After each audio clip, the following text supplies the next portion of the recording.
You are now tuned in to World of Wrestling on DAR Sports Media. Man, it's been a long time since we've done the conventional intro, ain't it, folks? But we are here. Man, what a big couple of weeks in wrestling. Yeah, at AEW Dynasty last weekend. You got Wrestlemania coming up this upcoming weekend. Also last weekend, MLW did their Battle Riot. They sold so many tickets in the original venue that they had to move it to a bigger venue and then sold out that venue. Wow. Can your favorite wrestling company say that they've done that recently? I don't know. So big weekend for them too. Big things going on all around in professional wrestling right now. I guess we'll start off in the past tense and then look forward to last week. I felt a little bit like that feller from the MAME who's standing up in the courtroom or wherever it is, and he's saying something confounding to everybody else. I thought Dynasty was like a pretty good show. I was feeling lonely in that evaluation. I was very confused last weekend about all of this because when this Death Riders thing started and when they interacted with Darby, we all, even the weirdos, even you goofballs out there, we all knew like what the plan was here and where this was headed, and that this was going to ultimately be Darby taking after his mentor Sting, coming back as this Dark Avenger to end the Death Riders. And it was probably going to happen at All In, their biggest planned to be their biggest domestic show that they've ever done. It still has a lot of work to do to pass the first Grand Slam, so we'll see. Yeah. But that was the plan, and we all knew this, and it was universally accepted. And so I was very surprised to see people acting outraged last weekend about Swerve not winning. That was like never happening, folks. So the way that these angles are supposed to be booked is we all know, we all universally accepted where this was headed, what was going on. The trick along the way is in small bits, get you to doubt your own logic, get you to think, well, maybe they changed their mind. Maybe this is going to happen. Maybe this is the one, to do a good enough job of snookering you in with the way that they present the match and present the people involved in it, that you start to doubt what you already know is true. And that's the magic of professional wrestling. That's how an angle like this is supposed to have life over the course of it, is giving you those little bits of hope throughout the long range towards the end of the arc that we all suspect is coming. For me personally, this did not happen for the Swerve Mox thing. I knew I never had a doubt in my mind that which way this was going to go, but it has happened a couple of times over the course of this reign. So for all of you to be so mad last week, that just tells me that they did what they were supposed to do, because your silly asses really thought that Swerve was going to win that belt, and you were making up things in your own mind that indicated that was going to be happening. Probably the fact that the storyline fucking sucks, and they probably needed to pivot away from it because it's really fucking boring right now.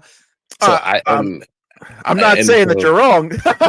So I think you're wrong. There's a difference between being surprised and being outraged. That's kind of where I was going with all this. I think most people who are outraged are just Swerve fans. Or they're just showing off. Yeah, and I know that's also, I know that hasn't been the easiest thing to be in the recent weeks as a Swerve fan, at least publicly. So I get it though. Through it right now. Yeah, I get it though, because I wanted to see Swerve win in a Lex Luger 1997 type of way, and you could have even put the title back on Moxley, a couple weeks down the line, or whatever. That's always an option. Always an option. So, AEW, we're here for it.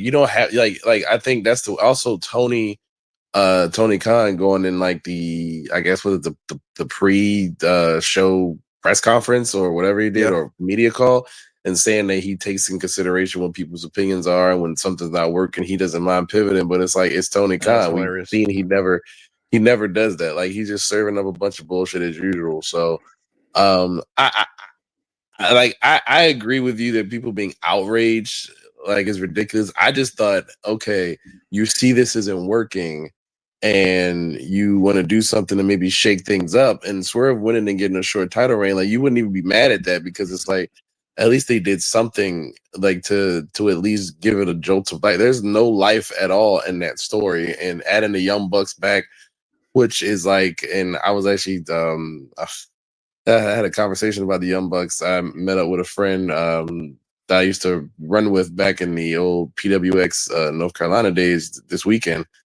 and had a good conversation about like wrestling and where it is. And it's just like the Bucks don't get it, and it's weird because they got it at one point, but like they don't get it. Like they weren't really needed for the story. And I guess they're going to do Blood and Guts at some point, and it's going to be like the Bucks teaming with the Death Riders, and it's like Swerve and Hangman, and all these people are going to all like come together to like take them down. And I get what they're doing. For everybody who's mad about the Swerve, we get what they're doing because we've already seen it like 4 times. But literally, like literally, like anybody who's mad about the Swerve thing, you should be very clear on where the direction of Swerve is. And if I had a guess, I don't even who are the tag team champions right now? The Hurt Syndicate, are they still tag team champions? And they should be the tag team champions forever. And I don't have any disagreement. I don't have a disagreement on that, but I could very well see a Swerve and Hangman like weird tag team thing going on. For sure. So that's where that's probably headed. And I don't know how I feel about that. I feel like Swerve and Hangman are both amazing singles wrestlers, and they don't necessarily need this. Bitter rival. It ain't like they got 50 fucking belts in this goddamn company. Like, right. Like, to me, it's just goofy. Like, AEW has so many talented wrestlers, but they insist on running some of these weird angles. Like, once again, Swerve and Hangman, finding peace almost doesn't sit well with me because they're supposed to be bitter rivals to the end. Like, not like, oh, we found a mutual ground and we got respect for it. Like, no, I'm supposed to hate you every time I see you. We need that type of energy in wrestling because that's like the one dynamic where I think wrestling doesn't ever stick to because people turn heel and go face and then teaming with the people they had like beef with. I like that, war gets deep, some beef is everlasting type shit. That's what I like. So I would love to see them continue it or tease it, but don't actually do it. But I did not watch Dynasty. Surprise, surprise. I did not watch Dynasty. I saw the reactions. I saw that FTR turned heel. Which good for Bitch Boy Dax and real one Cash. Yeah, my guy Cash. But it's just like honestly, like it's like I don't even know the right word to use for it. I have no interest in AEW right now, and I have had. And I also want to give them a shout out for finally coming back to Baltimore after 2 years when I'm no longer there. So you're welcome. You're welcome. I'm no longer there. You don't have to worry about me being around in Baltimore. So you're welcome.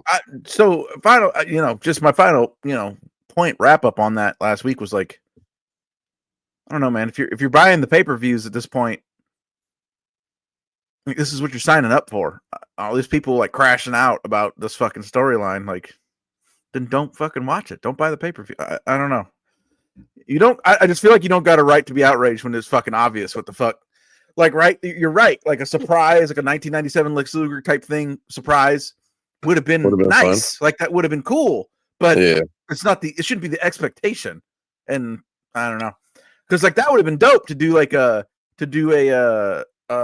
Lex Luger win at Dynasty, and then they got this upcoming spring breakout where they're going to pass WCW Nitro.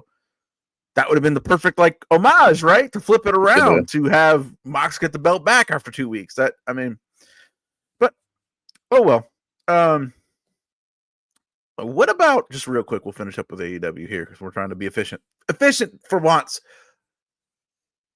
That big episode, that spring breakout. What about them using up Athena versus Monet? But yeah, man, I was like, what the actual French fried titty fuck is this?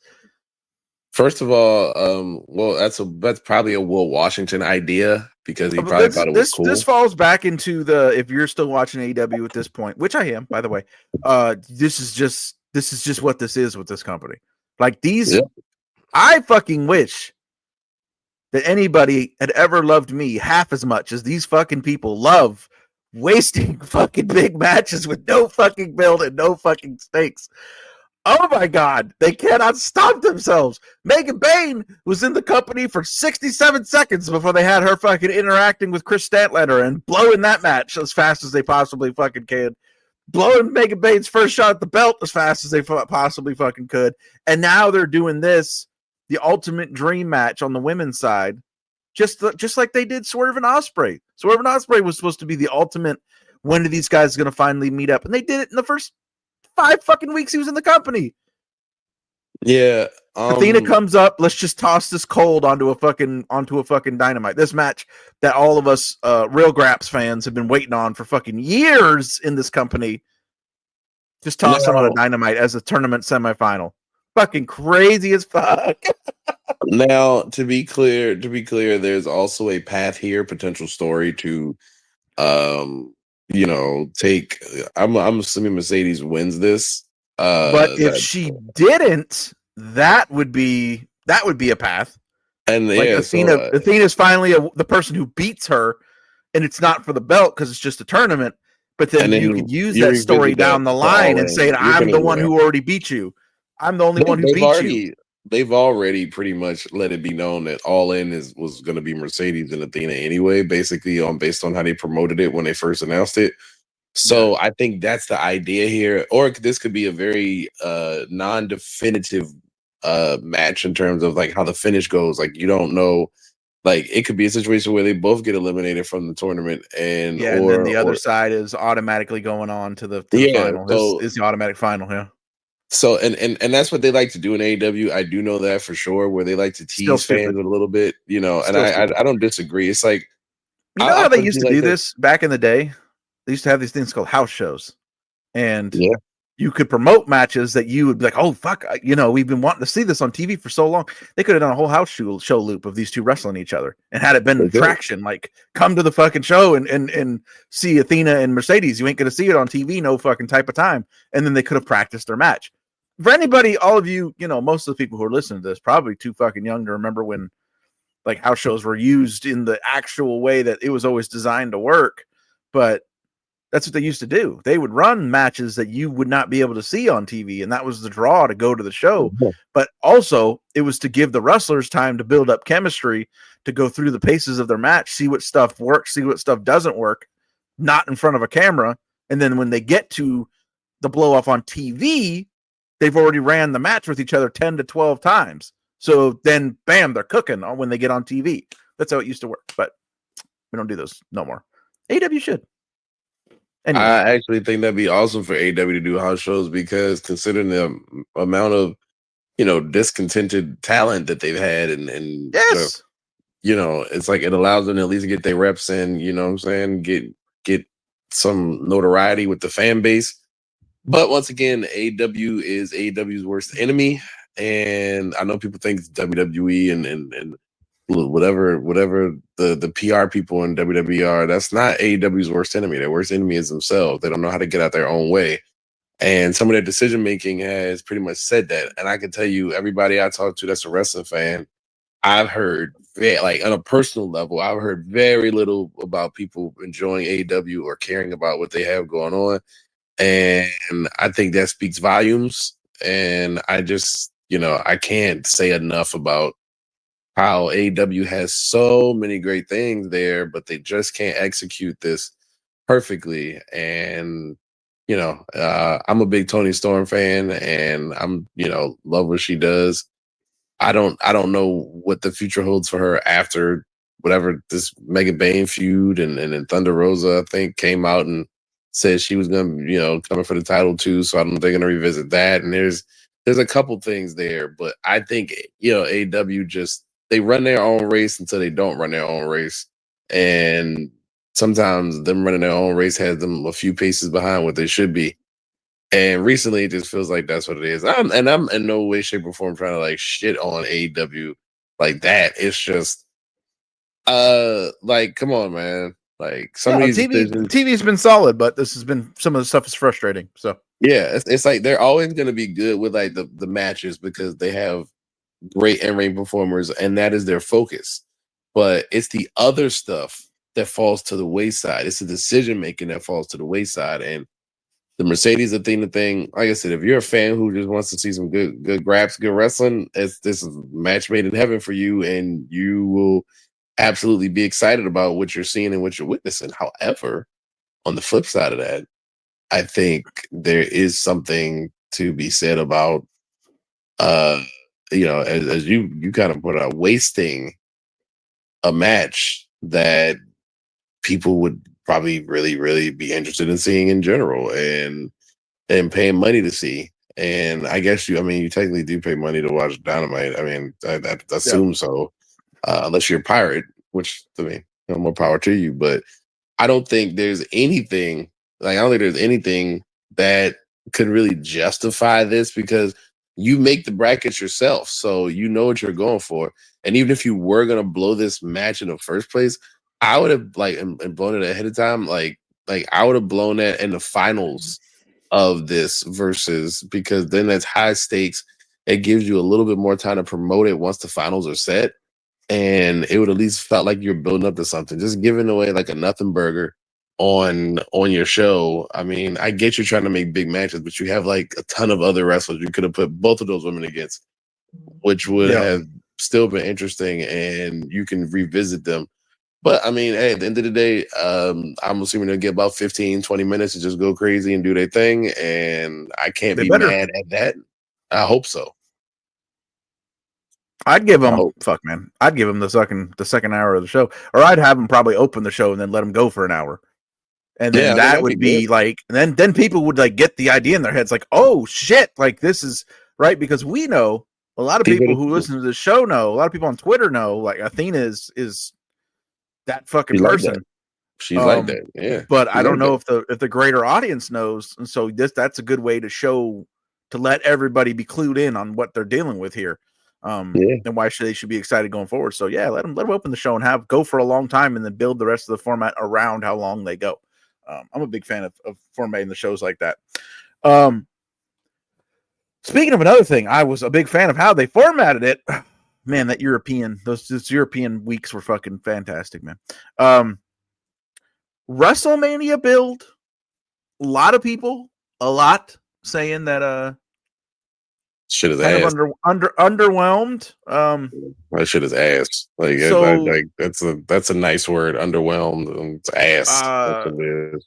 I don't know, but at the same time, I feel like people say this every fucking year, so I'm not whatever. Oh no, you're not wrong. You're not wrong, because I say it every year, because I don't think I've enjoyed a WrestleMania build up except last year. Like, that's the only one that I actually enjoyed, and it was mostly just because of Rock. And I think a lot of it is expectations. Like, we have strong expectations for what you expect the WrestleMania build up to look like, and also a WrestleMania card. I'm not even that moved by the WrestleMania 41 card either night. I saw someone say that the other day. Oh, this looks like a Raw SmackDown taping, and I'm like, well, yeah, because the wrestlers on the WWE roster are wrestling each other as they do on a Raw and SmackDown taping. Like, I wouldn't really understand what the delineation is supposed to fucking be. Are we supposed to? Is WrestleMania supposed to be bringing people back from the dead to wrestle on the show? Like, what?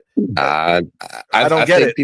I think people are saying it wrong. I think it's not a Raw SmackDown. It just feels like a regular pay-per-view, but like a bigger pay-per-view. But I can't.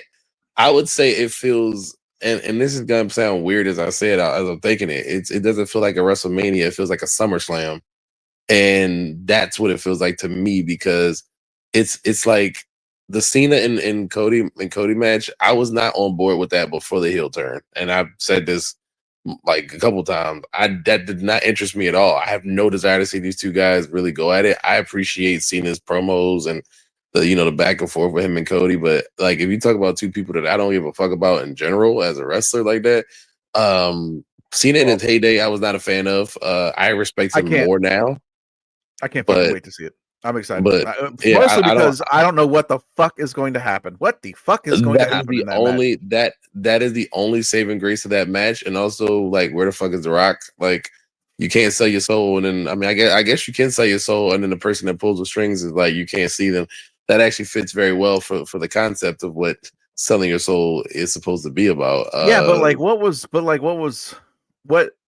it's funny. I hadn't thought of this till you brought it up, but like, what from a from a practical level,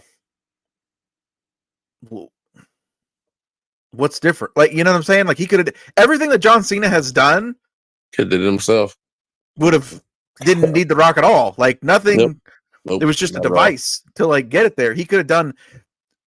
Cody could have come out at the end of the show to congratulate Cena on the win and be like, okay, we're going to WrestleMania together. Hell yeah. Like, let's do this out of respect. And then Cena turns heel and then it's on. Like, and then, but nothing would have been different about the way this is gone. Like, there's no stipulation from The Rock because he's like the head of the board or he's on the board. There's been no. Yeah, so what the fuck was the point of that? Well, whatever. Sure. You know what it is? I think literally Rock decided that he just wanted to be a part of.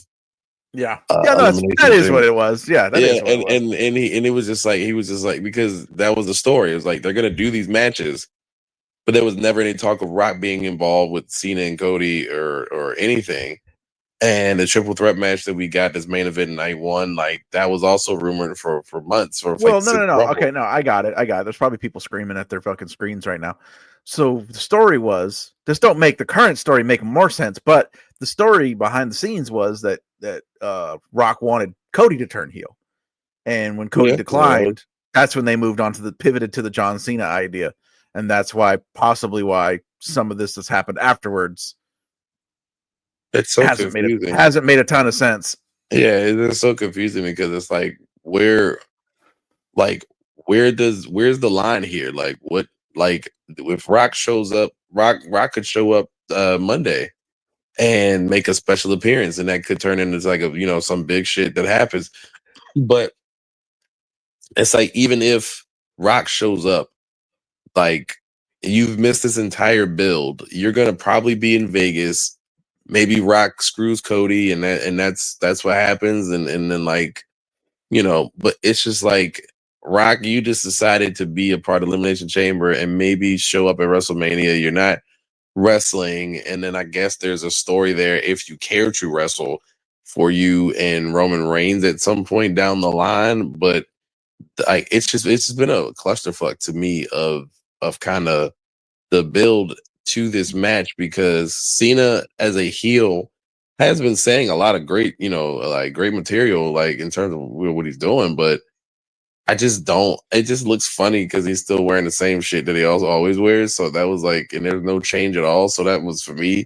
That throws me off a little bit because I was expecting Cena was going to be completely different, and you're just literally the same. I mean, I liked the way that they changed that. I like the way that they fucking explained it, though. He said, "I don't change for you. You dress like me." Yeah, like that. That's fucking I good. did like that. I did like that, but at the same time, it was still like watching it without that element. Just looking at it, I'm like, dude got these corny ass jorts on, the same goofy shirts, same goofy wristbands, and he's just mad now, and he's just bitching and moaning. And like I said, I don't like Cena that much. I definitely don't like Cody, so I have no interest at all. Like this WrestleMania has 3 things total that interest me on the card so far, and that is the Bianca, Io Sky, and Rhea Ripley match. I am very excited for that. See, that's my version of this Cena Rock for you. I like everybody involved, but like the way that they've gotten to this is the dumbest fucking thing I've ever seen in my fucking life. There's no logic whatsoever into Rhea. Somebody said the other day on Twitter, Rhea's character, her path here is just, let's just personify white privilege. Like she just bitches enough, and then she gets to fucking be involved in this. Like there's no good logical fucking storyline reason for her to fucking be in this.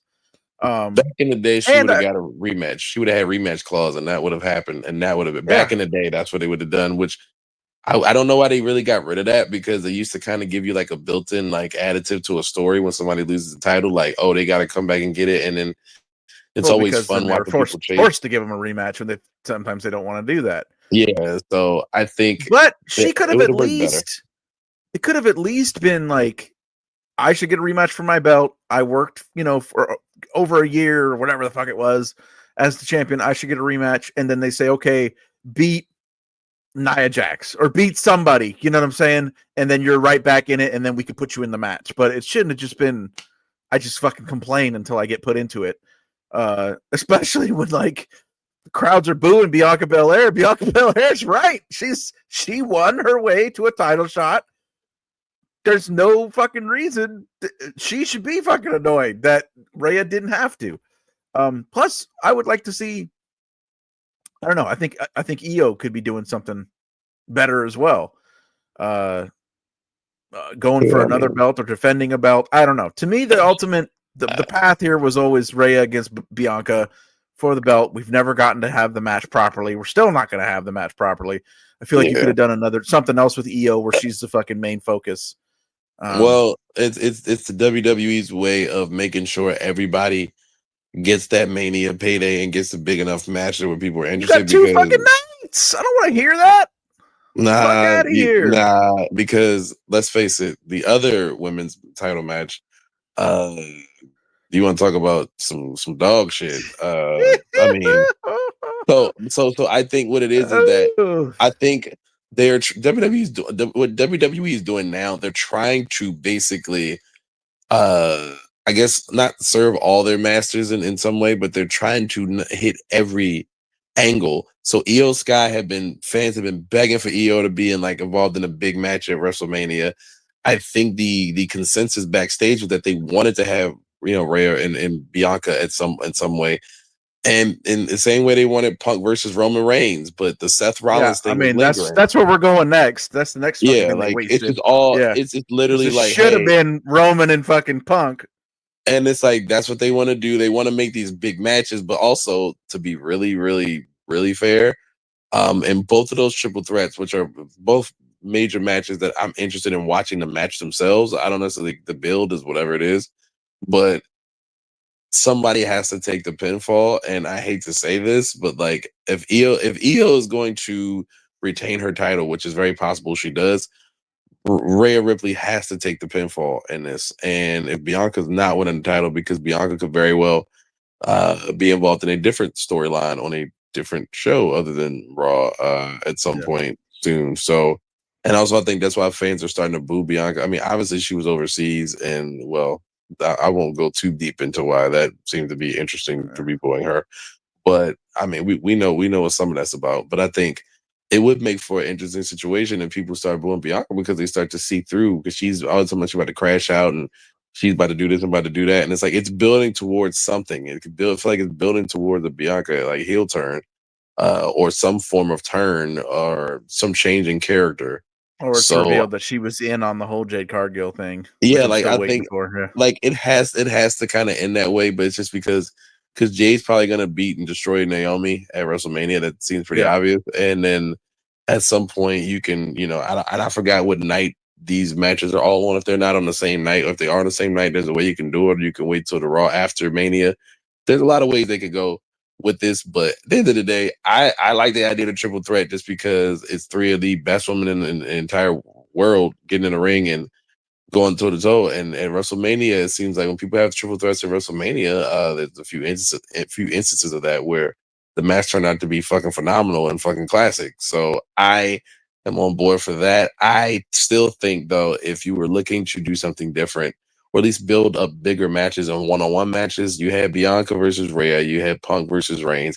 Those 2 matches alone are massive, but because it's WWE, they will give you those matches eventually, but they will milk everything else dry from this source and then give you the match one-on-one when it's a year or 2 down the line or something like that. Because I think Bianca and Rhea would have been perfect for the time being, but you got Io Sky. You can't just overlook her, and you weren't going to put her with Tiffany Stratton because someone had to come in, force themselves to win the Rumble, and then go into business for themselves random times doing promos. So that's over and over and over and over. So that there's a lot they were this WrestleMania build that I don't like, because I'm not on board for the card at all. I didn't want to see Charlotte in a title match at all, honestly.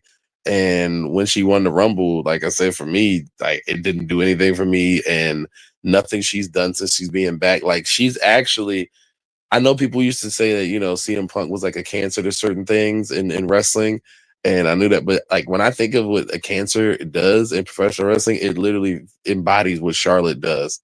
And so, and not to go too much in that, because I really don't care about that match in general, and I hope Tiffany finds a way to like gut it out and actually get the win, or politic enough to where she can get the win. But it is honestly like really sad to see this build up at Mania. It's just not what it should be. It's just not what I was hoping for. And you have too many moving pieces infused that would be fine one-on-one. I mean, Punk and Seth, they could have ended their feud, already and moved on. And I get the whole, we still hate each other. And so it's a way for Punk and Seth to find, to get a WrestleMania main event against each other without, without a title. And so I guess that's the idea too, is like we're continuing what we were supposed to do last year. It was supposed to be the night one main event last year. And girl, kudos to Punk for actually getting a night one main event. Not that the night one main event really matters to me, because I've always felt like the match that closes the weekend for WrestleMania. Because if you made it, because if you made it one night, like it's been, and it was like it's just a like how WrestleMania 20 had like 15, 16 matches on that shit.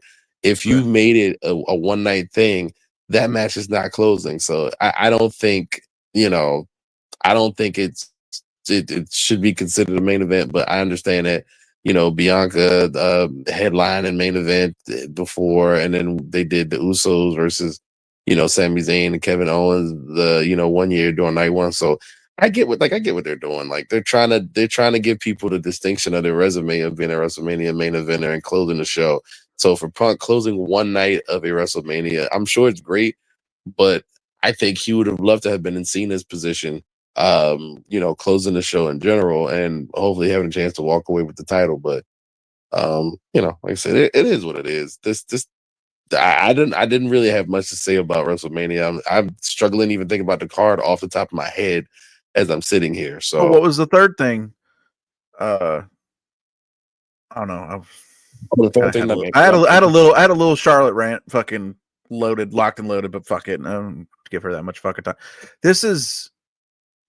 I did say I had three things. Like you said, this is epitome of cancer in wrestling. Like this has been, it's fucking. If you came away from that situation with Charlotte and Tiffany in the ring that went fucking, supposedly they went off script, quote unquote. There's a lot of information that flowed very quickly after that segment, telling all of these news outlets that they went off script.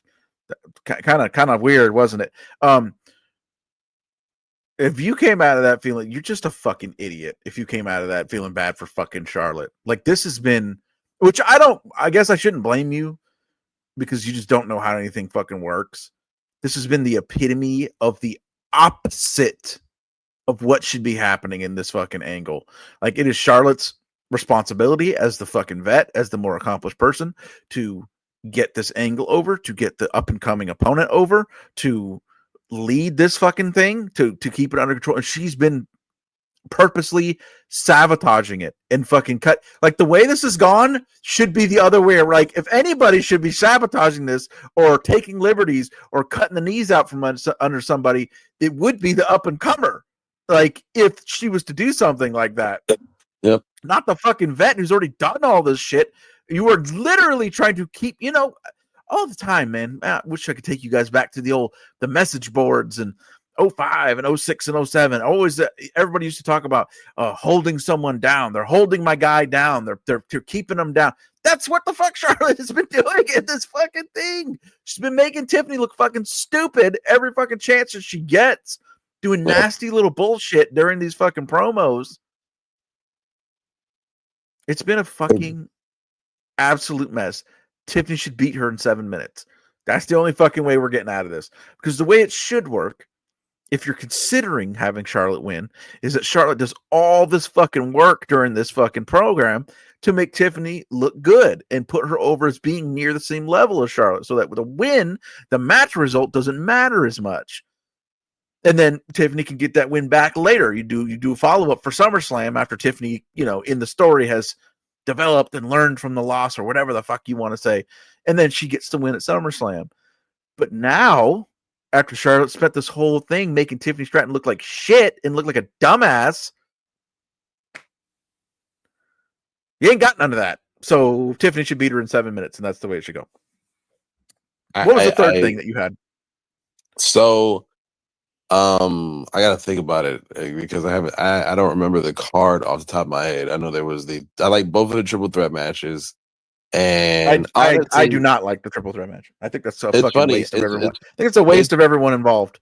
No, I don't disagree with that, but when I look at the card, if there's something that I probably would look at because I think it's going to be actually good, I look at those two matches and say, hey, because like Gunther versus Jey Uso is not something that moves me like that, so I'm not going to look for that shit. I was going to say that same thing, but I was going to say I like how he used that the phrase, the phraseology. Now I'm going to get you.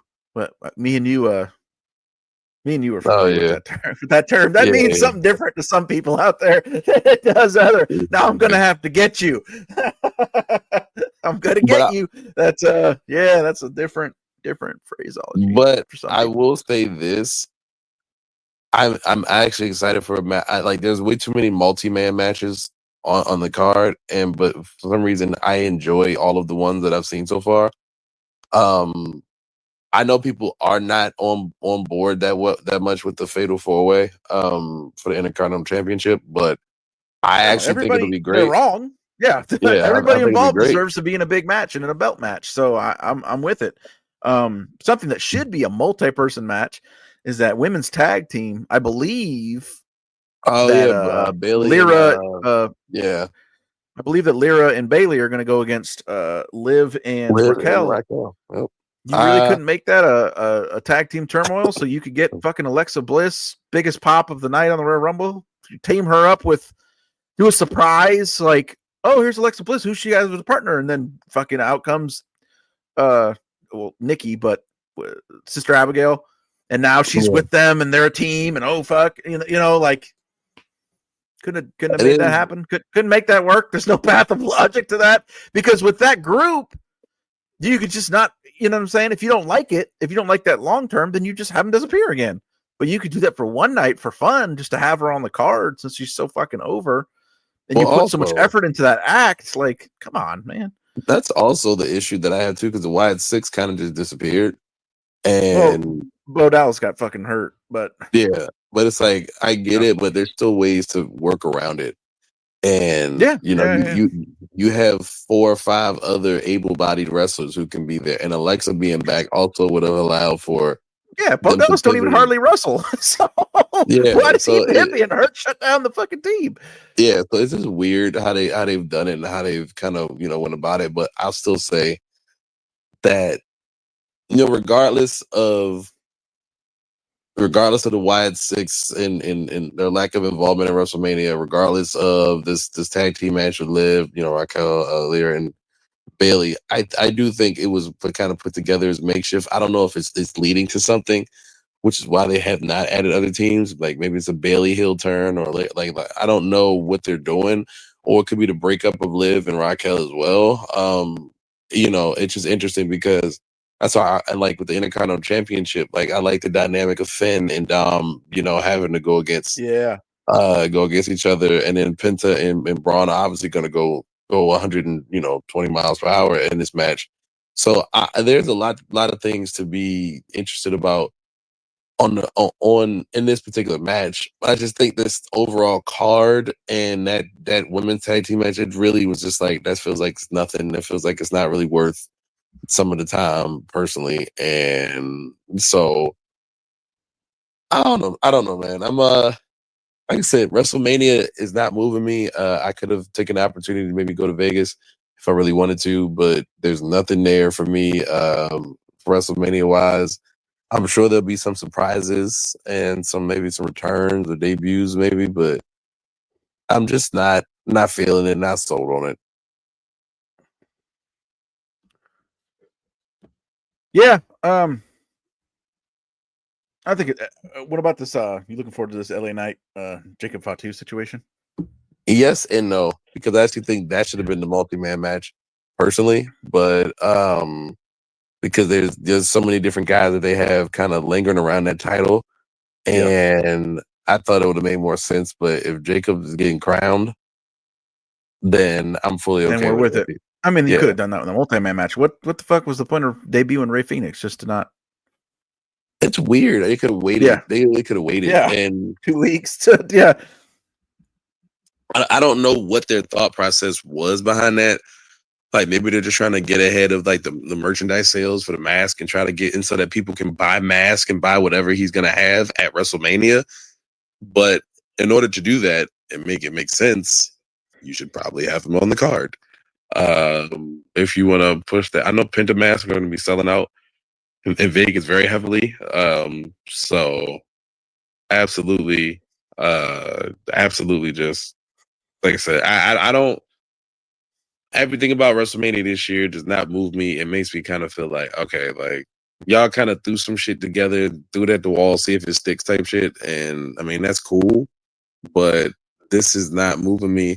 The Punk versus like Reigns and Rollins thing, like I said, on paper, it's a strong card because you have all your stars just about, but the matchups don't do a whole lot. And I don't think this, like, the stories have been really good like that.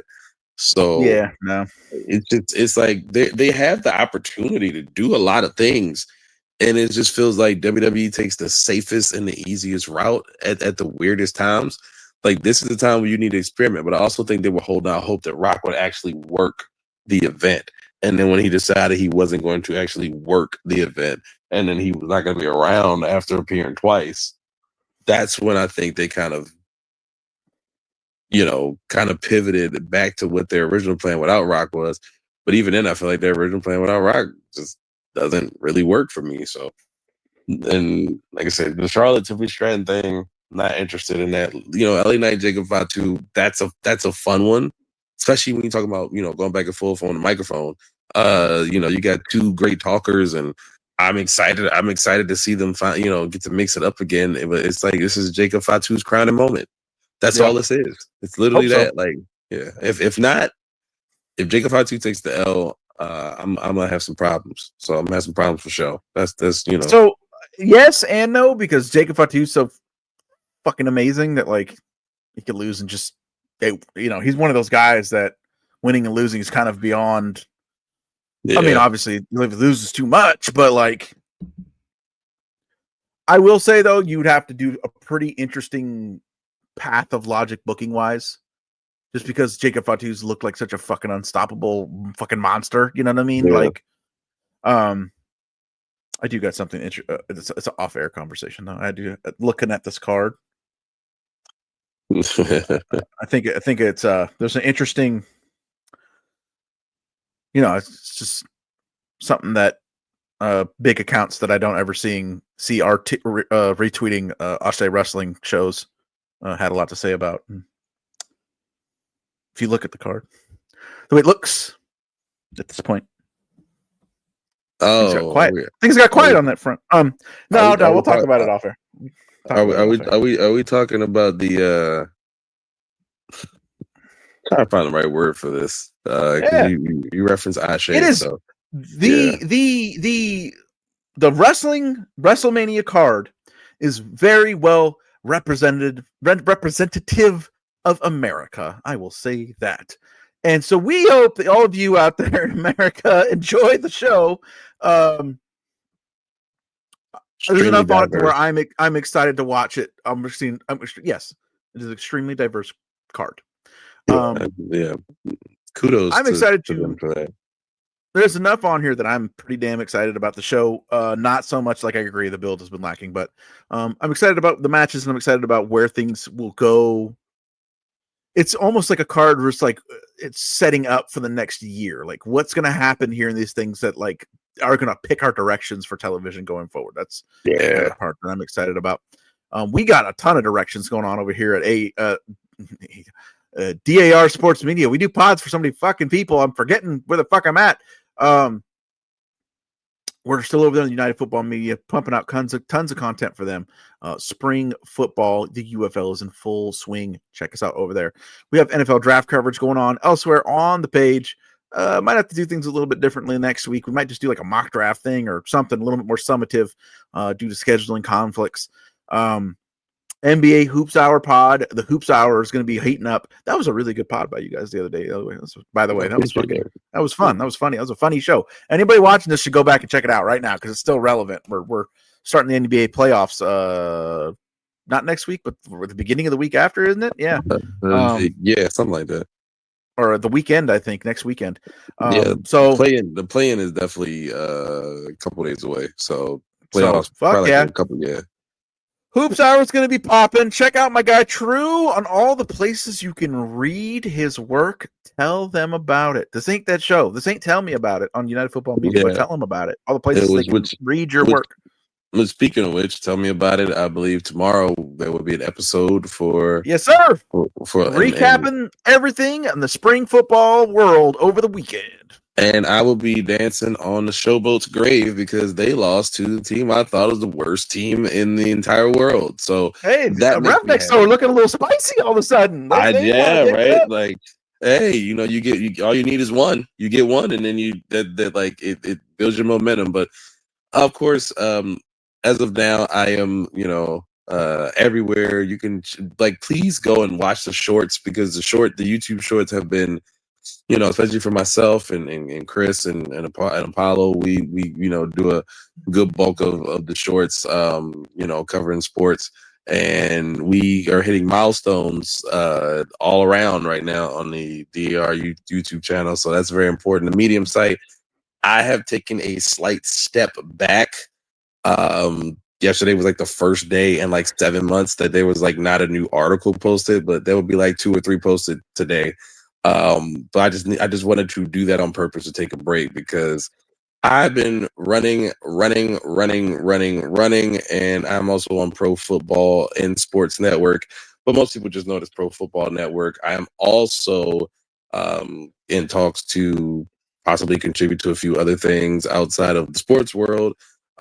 There's a documentary series that I have been quietly assisting in Cincinnati recently. I can't really talk about it until it's actually finished and wrapped and all that other shit. But there's a lot of stuff got my hands in. But Pro Football Network or Pro Football and Sports Network is where you can find, I think, 300 articles so far that I've done in 7-8 weeks.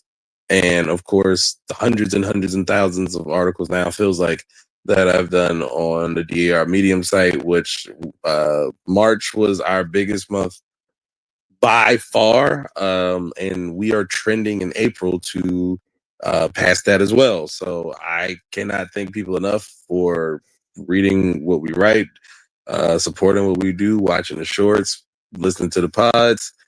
I mean, we do so much, and we do a lot. It's just the support is going up. We, shout out to 100 subs. Let's fucking go. Thanks, and folks. I know people hear that 100 subs doesn't sound like a lot on the surface, but when you consider the grinding from the ground up, moving things over from Podbean and Spotify and all that stuff like that, and coming here, and then also kind of building up with the shorts, there was no guarantee that we could get shorts that would start doing over 1,000 views every single time that's posted now. And it kind of was a gradual progression from 400 or 500 views to 1K. Now we just did one that's almost a 7K from the other day from baseball, which I would be covering baseball, but I did not feel up to it. But I have several games to cover this week coming up.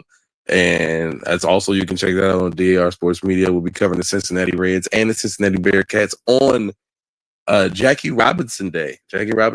I think it is at the UC Baseball Stadium. So a lot going on. I am exhausted typically because of the amount of stuff that's going on, but I wouldn't trade this momentum for the world. I'm so just very grateful that we've been able to create a platform that we can have success and make things happen. So it's very excited about what the future holds for us. Yeah, it's only growing and growing and growing. You're out there. We got people everywhere, as you can see from the different places we post things for. These videos getting 1,000 views. We got people everywhere. We got connections everywhere. We're writing everywhere. We're doing pods on separate shows, taking over other networks. That's because the world of DAR never stops.